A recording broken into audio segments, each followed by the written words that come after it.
Hello students and welcome to Virtual Learning Network. This is session 10 for Research Methods in Business, and here we will discuss observation.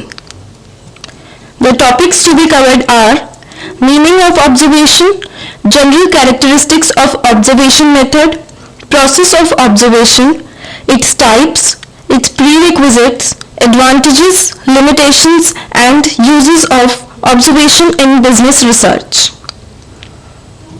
Now first is meaning of observation. Observation means viewing or seeing.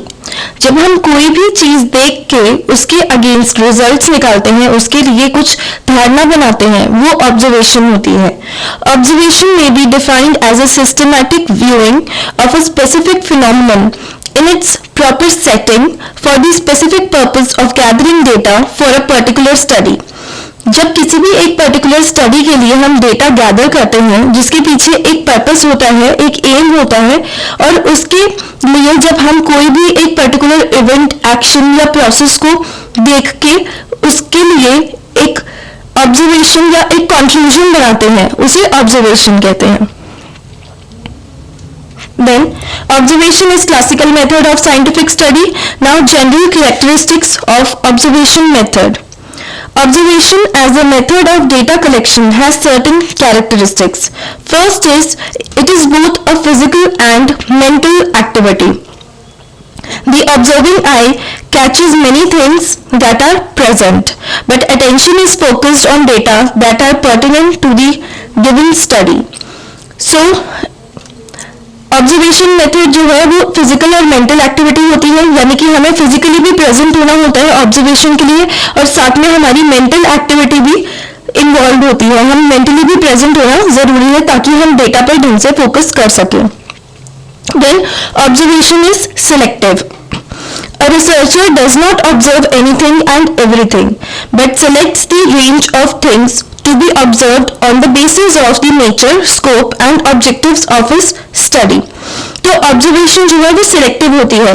Researcher जो है वो कुछ भी चीज या सब कुछ observe नहीं कर सकता और ना ही करता है, लेकिन कुछ एक रेंज सिलेक्ट कर लेता है कि इस पर्टिकुलर चीज को या इस पर्टिकुलर सीन को उसने ऑब्जर्व करना है, उसके नेचर, स्कोप या फिर ऑब्जेक्टिव्स के बेसिस पे, और फिर बाद में उसकी स्टडी होती है. सो ऑब्जर्वेशन सिलेक्टिव होता है क्योंकि इसमें हमने एक पर्टिकुलर सीन या इवेंट को सिलेक्ट करके ऑब्जर्व करना शुरू किया है. For example, suppose a researcher desires to study the causes of city road accidents and also formulated a tentative hypothesis that accidents are caused by violation of traffic rules and overspeeding. So when he observed the movements of vehicles on the road, many things are before his eyes: the type, make, size and color of vehicles, the person sitting in them, their hairstyle, etc. All such things which are not relevant to his study are ignored and only overspeeding and traffic violations are keenly observed. So एक अगर हम example लें कि जैसे road accidents के बारे में अगर हमें स्टडी करना है और उसके अगेंस्ट हमें प्रूफ चाहिए, तो एक हमने जैसे अगर हाइपोथेसिस बना रखी है कि रोड एक्सीडेंट्स जो है वो मेनली ट्रैफिक रूल्स की वायलेशन की वजह से होते हैं, तो जब हम इसके लिए प्रूफ गैदर करेंगे, डेटा गैदर करेंगे स्टडी के लिए, तो हमारे पास और भी बहुत सारी चीजें होंगी ऑब्जर्व करने के लिए, जैसे कि कार का कलर, उसका टाइप, फिर ड्राइवर का नेचर, उसका टाइप. लेकिन सिर्फ जो ऑब्जर्व करने वाली चीज होगी, जो रेलेवेंट थिंग होगी, वो होगी ओवर स्पीडिंग या फिर traffic violations. So hence observation is selective. Then third is observation is purposive and not casual. It is made of for the specific purpose of noting things relevant to the study. So observation हमेशा purposive होती है, किसी ना किसी एक purpose या aim के लिए perform की जाती है. It captures the natural social context in which person's behavior occur. It grasps the significant events and occurrences that affect social relations of the participants. Then fourth is observation should be exact and be based on standardized tools of research and such as observation schedule, social metric scale etc. and precision instruments if any. So observation जो है वो exact होती है और किसी standardized tools के basis पे होती है जो रिसर्च के लिए हम यूज करते हैं, यानी कि जैसे कि ऑब्जर्वेशन स्केड्यूल है या फिर सोशल मेट्रिक स्केल, मतलब पर्टिकुलर हम टूल्स और टेक्निक्स यूज करके ऑब्जर्वेशन करते हैं। Then next is process of observation. अभी जो हमने पढ़ा वो कैरेक्टरिस्टिक्स थे कि क्या क्या ऑब्जर्वेशन के कैरेक्टरिस्टिक्स होते हैं। Next is process of observation. अब कैसे हम ऑब्जर्वेशन की शुरुआत करते हैं। The use of observation methods requires proper planning की बहुत जरूरत है। Now first the researcher should carefully examine the relevance of observation method to the data needs of the selected study. So सबसे पहले क्या होगा, रिसर्चर को अच्छे से एग्जामिन करना जरूरी है ऑब्जर्वेशन का मेथड जो भी वो यूज करने वाला है, ताकि डेटा जो भी हमें चाहिए और उसकी नीड्स को अच्छे से स्टडी कर सके। Then second, he must identify the specific investigative questions which call for use of observation method. Then उसके बाद investigative questions जितने भी हैं उनको identify करना जरूरी है ताकि observation method के use को अच्छे से समझा जा सके। These determine the data to be collected. Third is he must decide the observation content, that is specific conditions, events and activities that have to be observed for the required data. उसके बाद कौन सी observation content उसे चाहिए या फिर कौन सी specific conditions, environment या events को स्टडी करना है वो डिसाइड करना जरूरी है, क्योंकि हम एक इवेंट के अंदर सारी की सारी एक्शंस को स्टडी नहीं कर सकते। The observation content should include the relevant variables. Fourth, for each variable chosen, the operational definition should be specified. उसके बाद जो भी ऑपरेशनल डेफिनेशन है उसको स्पेसिफाई करना जरूरी है कि जो भी हमने इवेंट्स या एक्शंस को सिलेक्ट किया है वो किस स्पेसिफिकली किसको टारगेट कर रहे हैं। Fifth is the observation setting, the subjects to be observed, the timing and mode of observation, recording procedure, recording instruments to be used and other details of the task should be determined. ये observation की setting कैसी होगी, उसके लिए क्या subject हम use कर रहे हैं, टाइमिंग क्या होगा, उसका मोड क्या है, कौन सा मेथड हम यूज कर रहे हैं, कैसे रिकॉर्डिंग होगी और जितनी भी दूसरी डिटेल्स हैं जो इसके लिए रेलेवेंट है उनको डिटरमाइन करना जरूरी है ऑब्जर्वेशन प्रोसेस को स्टार्ट करने से पहले। And last is observers should be selected and trained. उसके बाद जब ये सारा डेटा हमने एनालाइज कर लिया तो उसके बाद हम ऑब्जर्वर्स को सिलेक्ट करते हैं। जो रिसर्चर्स हैं वो ये सिलेक्ट करेंगे कि कौन से ऑब्जर्वर्स होंगे जो उन्हें डेटा ला के देंगे और उनको फिर उसी मेथड के लिए ट्रेन करेंगे। The persons to be selected must have sufficient concentration powers, strong memory power and unobtrusive nature. Selected person should be imparted both theoretical and practical training. Next is types of observation. Now, observation may be classified in different ways. अलग-अलग ways होते हैं observation को classify करने के लिए। With reference to investigator's role, जो भी investigator है उसका क्या role है, वो क्या role play कर रहा है, observation can be classified into participant observation and non-participant observation. In terms of mode of observation, क्या मोड है ऑब्जर्वेशन का, it may be classified into direct observation and indirect observation. And with reference to the rigor of the system adopted, जो हम system adopt कर रहे हैं उसकी क्या नेचर है, क्या स्कोप है, उसके हिसाब से ऑब्जर्वेशन को दो पार्ट्स में डिवाइड कर सकते हैं, controlled observation and uncontrolled observation. Now we will discuss these types of observation one by one. First is participant observation. In this observation, the observer is a part of the phenomenon or group which is observed and he acts as both an observer and a participant. जैसे नाम से पता चल रहा है जो observer है वो participant की तरह भी act करता है, मतलब जो observer उसको observe कर रहा है किसी भी phenomena को या किसी भी एक एक्टिविटी को, वो साथ में वो एक्टिविटी परफॉर्म भी करता है. For example a study of tribal customs by an anthropologist by taking part in tribal activities like folk dance. जैसे कि कोई भी एक एंथ्रोपोलॉजिस्ट है किसी भी एक पर्टिकुलर ज्योग्राफिकल एरिया की अगर वो ट्राइबल एक्टिविटीज को स्टडी कर रहा है तो वो साथ में उन एक्टिविटीज में पार्टिसिपेट भी कर सकता है ताकि वो लोगों की मेंटल एक्टिविटी को भी समझ सके. The persons who are observed should not be aware of the researcher's purpose. और जो person as a observer act कर रहा है या researcher की तरह काम कर रहा है वो दूसरों से अपने आप का ये बिहेवियर छुपा के रखता है, मतलब जो दूसरे पर्सन हैं जिनको ऑब्जर्व किया जा रहा है उन्हें ये नहीं पता होता कि who is the person who is acting as a observer, then only their behaviour will be natural. And the concealment of research objective and researcher's identity is justified on the ground that it makes it possible to study certain aspects of the group's culture which are not revealed to outsiders. Next, then advantages. Now, participant observation has some advantages. First is the observer can understand the emotional reactions of the observed group.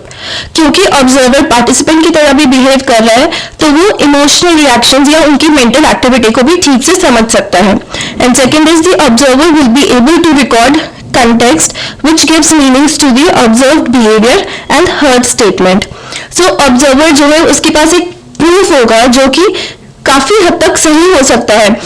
जो उसने record किया है कि कोई भी content या जो भी डेटा उसने कलेक्ट किया हुआ है वो एक तरह से पक्का प्रूफ की तरह काम करता है. Disadvantages. Now, first disadvantage is the participant observer narrows his range of observation. So, इसमें एक तरह से बायस डिसीजन भी मिल सकता है. उसकी ऑब्जर्वेशन की जो रेंज है वो डिवाइड हो जाती है पार्टिसिपेशन के बीच में और ऑब्जर्वेशन के बीच में, तो इससे ठीक से ऑब्जर्व नहीं कर पाता. Second is to the extent that the participant observer participates emotionally the objectivity is lost. क्योंकि वो इमोशनली पार्टिसिपेट करने लगता है तो इससे उसकी ऑब्जेक्टिविटी खत्म हो जाती है. And third is another limitation is the dual demand made on the observer. Dual demand जो ऑब्जर्वर के थ्रू की जाती है, जैसे कि recording can interfere with participation, कि वो रिकॉर्ड भी कर रहा है साथ में पार्टिसिपेशन भी कर रहा है, यानी कि ऑब्जर्वेशन प्लस पार्टिसिपेशन इसमें कंफ्यूजन हो जाती है. Next is non participant observation. ये उसका रिवर्स होता है पार्टिसिपेंट का.